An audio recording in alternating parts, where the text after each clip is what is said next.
नमस्कार दोस्तों, स्वागत है आपका न्यूज़ प्लैनेट में। दोस्तों, आजकल एक घोटाले की बड़ी चर्चा हो रही है जिसे दिल्ली शराब घोटाला के नाम से जाना जा रहा है। और कमाल देखिए इस घोटाले की वजह से एक पूरी राष्ट्रीय टीम इस संकट में पड़ गई है। एक राष्ट्रीय पार्टी आप जो इस मुद्दे पर चुनकर सरकार में आई थी कि वो एक अलग प्रकार की राजनीति शुरू करेगी, भ्रष्टाचार मुक्त राजनीति। कमाल की बात देखिए, आपने राजनीति की शुरुआत अन्ना हजारे के आंदोलन से की थी जो कि भ्रष्टाचार के खिलाफ था। उस समय कांग्रेस पर भ्रष्टाचार के कई आरोप लगे थे। 2G घोटाला, कोयला घोटाला, राष्ट्रमंडल खेल घोटाला। और इस समय जो आपके संयोजक है, मुख्य संयोजक और दिल्ली के मुख्यमंत्री अरविंद केजरीवाल जी, वो उस समय सारे बड़े बड़े नेताओं के घोटालों की राशियां गिनाते थे, बोलते थे इन्होंने इतने घोटाला किया, इन्होंने इतना घोटाला किया। और कमाल की बात है कि इन्होंने भ्रष्टाचार के खिलाफ आंदोलन शुरू किया था और भ्रष्टाचार में ही फंसे हुए हैं। और एक दो नहीं, पार्टी के सारे जो वरिष्ठ नेता हैं सब के सभी फंसे हुए हैं। अब तो अरविंद केजरीवाल जो उसके चीफ मिनिस्टर हैं आप पार्टी के, वो भी जेल में है। अब इस घोटाले में देखिए आप कि बड़े बड़े नाम हैं जो जेल में हैं। मौजूदा समय में संजय सिंह जेल से रिहा हुए हैं कुछ दिन पहले। नहीं तो अगर संजय सिंह को मिला लिया जाए तो सत्येंद्र कुमार जैन जो हेल्थ मिनिस्टर थे, मनीष सिसोदिया जो उप मुख्यमंत्री थे, संजय सिंह जो अभी बाहर आए हैं, के कविता हालांकि आप पार्टी की नहीं है लेकिन के चंद्रशेखर राव जो तेलंगाना के पूर्व मुख्यमंत्री हैं, उनकी बेटी हैं ये, और इनसे भी तार जुड़े हुए हैं शराब घोटाले के। इन्हें भी मुख्य संयोजक माना जा रहा है इस घोटाले का, और स्वयं अरविंद केजरीवाल। तो सवाल उठता है कि एक पार्टी जो इतनी उम्मीदों के साथ और आशाओं के साथ आई थी और जिसने अपनी सारी बातों में, हर भाषण में यही कहा था कि हम ऐसा नहीं करेंगे, हम वैसा नहीं करेंगे, हम ये सुविधाएं नहीं लेंगे, हम वो सुविधाएं नहीं लेंगे, उसने वो सारे काम करने शुरू कर दिए जिसके लिए उसने कहा था कि वो उन्हें नहीं करेगी। अरविंद केजरीवाल का एक बयान याद आता है मुझे। उन्होंने कहा था एक बार कि मुझे मुख्यमंत्री पद का कोई लालच नहीं है, मैं तो इस्तीफा जेब में रख के घूमता हूँ। और आज स्थिति ये है कि वो जेल में है लेकिन मुख्यमंत्री पद छोड़ने को तैयार नहीं है। हमारे राजनीतिक विज्ञान में एक बहुत बड़े चिंतक है, उनका नाम है रॉबर्ट डहल। उन्होंने एक सिद्धांत दिया था, अल्पतंत्र का लव नियम।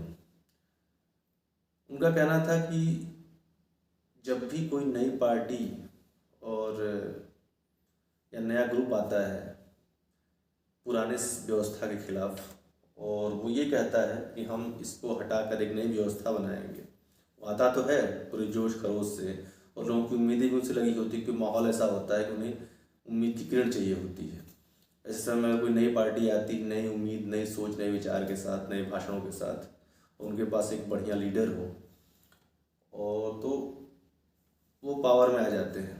तो उनका कहना है कि जब भी ऐसी नई पार्टी या नया समूह आता है इस तरह के वादे करके, तो स्टार्टिंग में वो आता तो है ये करके सिस्टम में कि हम सिस्टम को बदल देंगे, लेकिन बाद में वो खुद सिस्टम के हिसाब से एडजस्ट हो जाता है और सिस्टम जैसा था वो भी वैसा ही बन जाता है। वो सारे काम करने लगता है जो पहले के लोग करते थे। तो सीधी सी बात है, आप इसका बहुत ही महत्वपूर्ण उदाहरण है। अब ये देखते हैं कि कैसे शराब घोटाला क्या है और इसने कैसे एक पूरी राष्ट्रीय पार्टी को ही नष्ट कर दिया समझ एक तरह से। देखिए 2021-22 के आसपास दिल्ली गवर्नमेंट ने जो है नई एक्साइज, ये जो नई शराब पॉलिसी है वो बनाने का विचार किया, कमेटी बैठाई। उसमें उन्होंने ये निर्णय किया कि भाई शराब जो है पूरी तरीके से हम प्राइवेट सेक्टर को देंगे, गवर्नमेंट सेक्टर रहेगा ही नहीं। उससे क्या होगा कि ये ब्लैक मार्केटिंग, घूस, करप्शन ये सब खत्म हो जाएगा और चूँकि प्राइवेट कंपनियां आ जाएंगी तो कस्टमर्स को फ़ायदा होगा और सरकार का रेवेन्यू बढ़ेगा। नई एक्साइज पॉलिसी आई और नई एक्साइज पॉलिसी आने के साथ साथ उसमें ये व्यवस्था कर दी गई कि अब केवल प्राइवेट सेक्टर ही ऑक्शन के द्वारा शराब बेचेंगे।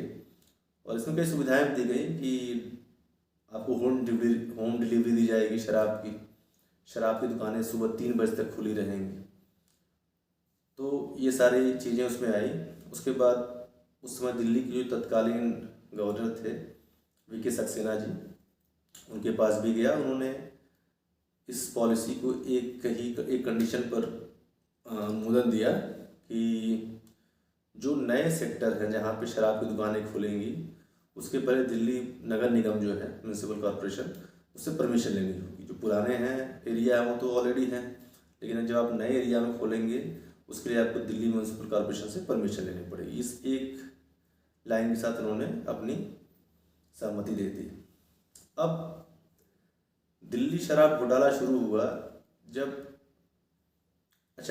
दिल्ली सरकार का कहना था कि इस व्यवस्था से जो रेवेन्यू है वो 27% बढ़ गया है, 27% बढ़ गया है, और जो रेवेन्यू हुआ उन्हें 8,900 करोड़ का हुआ है। ये 27% इजाफे के साथ है। अब जब CBI ईडी ने जांच शुरू की तो ईडी को ये चीज़ें सामने आई कि इसमें करप्शन हुआ है। करप्शन कैसे हुआ है? जब शराब की नई पॉलिसी आई तो जो शराब के नए कारोबारी थे उन्होंने अपने लिए इसमें बहुत संभावनाएं देखी, पॉसिबिलिटी देखी।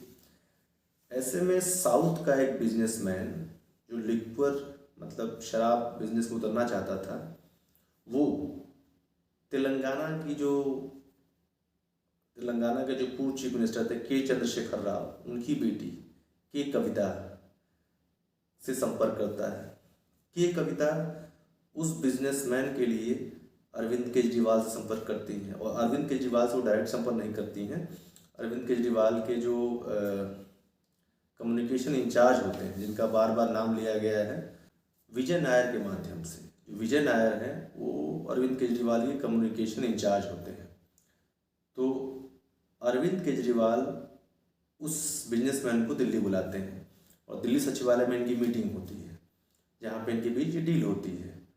उसके बाद वो बिजनेसमैन की कविता से मिलता है हैदराबाद में, और वहाँ पे उनकी बात होती है। तो ये डील हो जाती है कि ठीक है, आपको शराब जो लाइसेंस है उसमें आपको फ़ायदा दिया जाएगा। अब जब शराब लाइसेंस मिल जाता है तो जो फ़ोन कॉल और व्हाट्सएप चैट और लैंड परचेज के रिकॉर्ड्स की कविता से बरामद किए हैं CBI ने और ईडी ने, उससे नहीं ये समझ में आया कि कविता की बहुत बड़ी भूमिका है इसमें। दरअसल के कविता ने इसमें जो व्यक्ति गिरफ्तार हुए हैं इस पूरे प्रकरण में, उसमें ये कहा गया है कि दिनेश अरोड़ा नाम का एक आदमी इसमें जो आरोपी है वो पकड़ा गया है। और CBI ने बताया है कि जो दिनेश अरोड़ा था उसने कबूल किया है कि दो जो और सह आरोपी हैं, अभिषेक है, इसमें से एक अभिषेक है। तो दिनेश अरोड़ा ने ये कंफर्म किया अपने बयान में कि जो अभिषेक है उसने दिनेश अरोड़ा को बताया कि 90 से 100 करोड़ रुपए जो है विजय नायर को दे दिए गए हैं। विजय नायर कौन है? विजय नायर केजरीवाल के रिप्रेजेंटेटिव हैं, कम्युनिकेशन इंचार्ज हैं। तो दिनेश अरोड़ा ने ये बताया कि अभिषेक ने उससे कहा कि 90 से 100 करोड़ रुपए केजरीवाल के रिप्रेजेंटेटिव या कम्युनिकेशन इंचार्ज विजय नायर को पहुंचा दिए गए हैं। अब फिर मिस्टर अरोड़ा अपने बयान में ये बताते हैं कि उस 90 से 100 करोड़ में से जो 30 करोड़ थे वो हवाला चैनल के माध्यम से राजेश जोशी को भेजे गए। और राजेश जोशी कौन है? वो एक मीडिया प्रोडक्शन प्राइवेट लिमिटेड है, कैरियोट मीडिया प्रोडक्शन प्राइवेट लिमिटेड, उसके मालिक हैं। तो उनको पहुंचाया गया है 30 करोड़ रुपए। और ये जो आपके राजेश जोशी हैं, ये वही व्यक्ति हैं जिन्होंने गोवा इलेक्शन में जो आपकी पूरी कैंपेनिंग थी उसका मीडिया का जो सारा मामला था, यही कैंपेनिंग संभाल रहे थे, प्रचार प्रसार का। तो जाहिर सी बात इनका केजरीवाल से, आप पार्टी से डायरेक्ट संबंध था। अब hawala operators statement and record confirm that Rajesh Joshi transferred around 12 crore from Delhi to Goa by hawala during the relevant period. अब इसमें कहा गया है कि जो राजेश जोशी हैं जो कैरियोट मीडिया प्रोडक्शन लिमिटेड के वो मालिक हैं, इन्होंने कम से कम 12 करोड़ रुपए ट्रांसफ़र किए हैं हवाला के माध्यम से गोवा में, जिस समय इलेक्शन चल रहा था। तो 30 करोड़ रुपए मिले इनको। ये जो कैरियोट मीडिया प्रोडक्शन लिमिटेड के मालिक हैं राजेश जोशी, और राजेश जोशी ने उस 30 करोड़ में से 12 करोड़ रुपए जो है गोवा में ट्रांसफ़र किए जिस समय इलेक्शन चल रहा था। अब इन्होंने जो चैट रिकवर किया है सीबीआई ने, मिस्टर बुच्ची बाबू हैं, बुच्ची बाबू जो है के कविता के फॉर्मर सीए हैं, चार्टर्ड अकाउंटेंट है पहले के, जो अब नहीं है। वो ये दिखा रहा है कि इस पूरे जो काम है, पूरा कांड हुआ है, इसमें इंडो स्प्रिट भी इन्वॉल्व है। इंडो स्प्रिट कंपनी है ये भी इन्वॉल्व है, और कुछ और पार्टनर्स भी, जिसमें राघव मंगूटा और समीर महेंद्रू भी इन्वॉल्व है।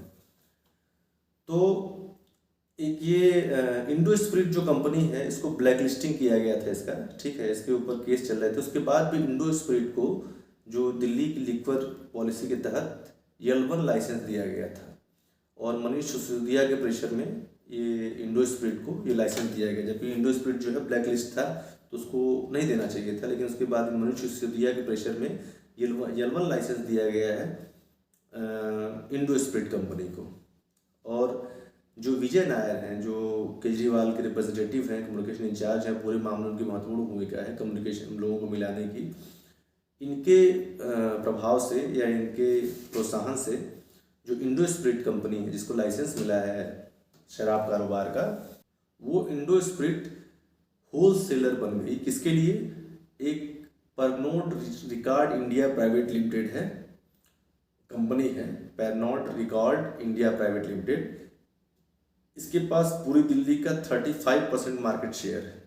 तो इस कंपनी के लिए इंडो स्प्रिट एक होल सेलर बन गया। मतलब जो इंडो स्प्रिट कंपनी है, इसको बहुत बढ़िया तरीके से फायदा पहुंचाने की पूरी कोशिश की गई है, नियमों को ताक पर रखकर। मनीष सिसोदिया, विजय नायर और स्वयं आपके मुख्यमंत्री द्वारा। जाहिर सी बात है, ये वही कंपनी है जिसने आपकी फंडिंग की थी, और जिसका जो बिजनेसमैन था वो मिलने आया था कि कविता से भी और केजरीवाल से भी। और जो के कविता है, इन्होंने राघव मंगूटा जो है, जो इसमें आरोपी है राघव मंगूटा, उसके लिए उसकी कंपनी को NOC दिलवाया था, नो ऑब्जेक्शन सर्टिफिकेट दिलवाया था। किस लिए? उनकी कंपनी का नाम है Pixie Enterprises. Pixie Enterprises, Raghav Magunta की जो कंपनी है पिक्सी इंटरप्राइजेस, इसको एयरपोर्ट जोन के लिए काम करने के लिए वहाँ पे NOC दिलवाने का काम की कविता ने किया है। अब इसमें इन्होंने जो के कविता की भूमिका है, वो पूरी दिल्ली साउथ को नॉर्थ से जोड़ने की है। साउथ के लोगों को, साउथ के कारोबारियों को दिल्ली की लिक्वर पॉलिसी से जोड़ने का पूरा काम के कविता ने किया है। इसमें विजय नायर, जो केजरीवाल के मुख्य रिप्रेजेंटेटिव हैं और कम्युनिकेशन इंचार्ज हैं, उनकी बहुत बड़ी भूमिका है। तो इन्होंने शरद चंद्र रेड्डी को भी ये पूरा भरोसा दिलाया कि जो नई पॉलिसी आ रही है शराब की, उसमें आपको पूरा बेनिफिट मिलेगा, पूरा फ़ायदा मिलेगा। इन्होंने शरद चंद्र रेड्डी से के कविता ने कहा था कि जो ये नई पॉलिसी है, इसमें अगर आप होलसेल का जो ले रहे हैं उसके लिए आपको 25 करोड़, और जो रिटेल का आप ले रहे हैं, एक खुदरा हो गया, एक होलसेल हो गया, थोक वाला, होलसेल के लिए 25 करोड़ और रिटेल के लिए 5 करोड़ रुपए जो है वो देना है इनको, आप पार्टी को। और ये वो जो मिस कविता के एसोसिएट है, मिस कविता की सहायता करने वाले 2 लोग हैं, इसमें एक अरुण है और एक अभिषेक है, इनको पैसा देंगे। और अरुण और अभिषेक ये पैसा विजय नायर को देंगे, जो कि अरविंद केजरीवाल के रिप्रेजेंटेटिव हैं। तो इस तरीके से पैसे का ट्रांसफ़र होगा। और तो 2021 में जब ये एक्साइज पॉलिसी डेवलप हो रही थी, उस समय जो मिस कविता के एसोसिएट थे अरुण और अभिषेक और बुच्ची बाबू, ये लोग होटल ओबराय नई दिल्ली में बैठे हुए थे। इनका काम क्या था? ये विजय नायर के माध्यम से पॉलिसी को अपने हिसाब से मेंटेन करवा रहे थे, क्योंकि विजय नायर आपके कम्युनिकेशन इंचार्ज थे और केजरीवाल के रिप्रेजेंटेटिव थे। तो उनके माध्यम से ये लोग एक्साइज पॉलिसी में वो चीज़ें बना रहे थे या वो करेक्शन कर रहे थे, वो सुधार कर रहे थे या वो चीज़ जुड़वा रहे थे जो इनके फ़ायदे के लिए थी। जब इन्होंने इंश्योर किया मिस कविता ने शरद रेड्डी को कि हम आपके बिजनेस को दिल्ली में स्थापित करने में आपकी पूरी मदद करेंगे, जो आपका शराब बिजनेस है, तो उसके बाद 80 लाख का पेमेंट जो है तेलंगाना जागृति एक NGO है जो मिस कविता का है, उसको 80 लाख रुपए ट्रांसफ़र किए गए। किसके through? Aurobindo reality and infrastructure private limited के द्वारा। और ये जो Aurobindo reality and infrastructure private limited है, ये अरबिंदो ग्रुप का ही हिस्सा है। और अरबिंदो ग्रुप जो है कंपनी, वो शरद रेड्डी की है। और ये जो पैसा 80 लाख रुपए गया के कविता के NGO के पास, उसको दिखाया गया कि ये Aurobindo reality and infrastructure limited जो कंपनी है, इसने अपनी कॉर्पोरेट सोशल रिस्पॉन्सिबिलिटी के तहत ये 80 लाख रुपए दिए हैं। अब देखिए घोटाले करने के कितने तरीके हैं कि आपने जो स्कीम बनाई गई है गवर्नमेंट की अच्छा काम करने के लिए, उसका भी यूज़ आप गलत काम करने में कर सकते हैं। तो इस तरह से पैसे का ट्रांसफ़र हुआ। और CBI ने आगे बताया है कि जून जुलाई 2021 में जो जांच उसके पास सामने आई है, उसमें ये कहा गया है कि मिस कविता ने शरद चंद्र रेड्डी को प्रेशराइज्ड किया कि महबूब नगर तेलंगाना में एक लैंड है जिसको उन्हें खरीदना पड़ेगा। मतलब शरद चंद्र रेड्डी को उस जमीन में इंटरेस्ट है ना, उसके बारे में कोई जानकारी है। उसके बाद मिस कविता ने उन्हें प्रेशराइज किया कि आपको ज़मीन खरीदनी पड़ेगी। 14 करोड़ में डील तय हुई और 7-7 करोड़ करके 2 बार में पैसा मिस कविता के पास पहुंचा, टोटल पेमेंट। तो ये भी मिला है इनको। और इसीलिए CBI ने जो है कहा है कि उनके लिए कि कविता का अरेस्ट बहुत ज़रूरी है, क्योंकि उससे ही सारे जो गवाह हैं, इसकी भूमिका है इस कांड में, और जो डॉक्यूमेंट्स हैं और जो चैट्स हैं, बाकी सारी चीज़ें उन्हें जाननी है। इसलिए कि कविता का कस्टडी उन्हें बहुत ज़रूरी है। तो कि कविता तो अभी तिहाड़ जेल में थी, बैग नंबर 6 में, जहाँ से उन्हें गुरुवार को ही CBI ने अरेस्ट कर लिया। उसके पहले ED उन्हें अरेस्ट करके वहाँ ले गई थी। अब ED ने उनसे आगे पूछताछ के लिए समय मांगा है। स्वयं केजरीवाल भी जेल में है और पूरी आप पार्टी घोटाले का दंश झेल रही है। देखने वाली बात है कि आने वाले समय में क्या होगा। लेकिन हाल फिलहाल तो यही दिख रहा है कि आप पार्टी की जो स्थिति है बहुत ही ख़राब, न रहे घर के न रहे घाट के। वहाँ चुनाव सर पे हैं और ED ने 9 समन के बाद अरविंद केजरीवाल गिरफ्तार किया है। इसीलिए उनके हाईकोर्ट से भी राहत नहीं मिली थी। हाईकोर्ट का कहना था अगर आप सही हैं तो आपको ED के सामने पेश होने में दिक्कत क्या है। और ED का कहना था कि अब हमारे पास इतने सबूत और इतने एविडेंस हो गए हैं कि अब हम CM से क्वेश्चन करने के लिए हमारे पास ग्राउंड है, हम पूछ सकते हैं, हमारे पास अब सारे प्रूफ हैं। तो इसीलिए वो उनसे पूछताछ करना चाहते थे। आखिर में घर जाकर पूछताछ करनी पड़ी और वहाँ से अरेस्ट करना पड़ा। तो एक पार्टी जो ईमानदारी और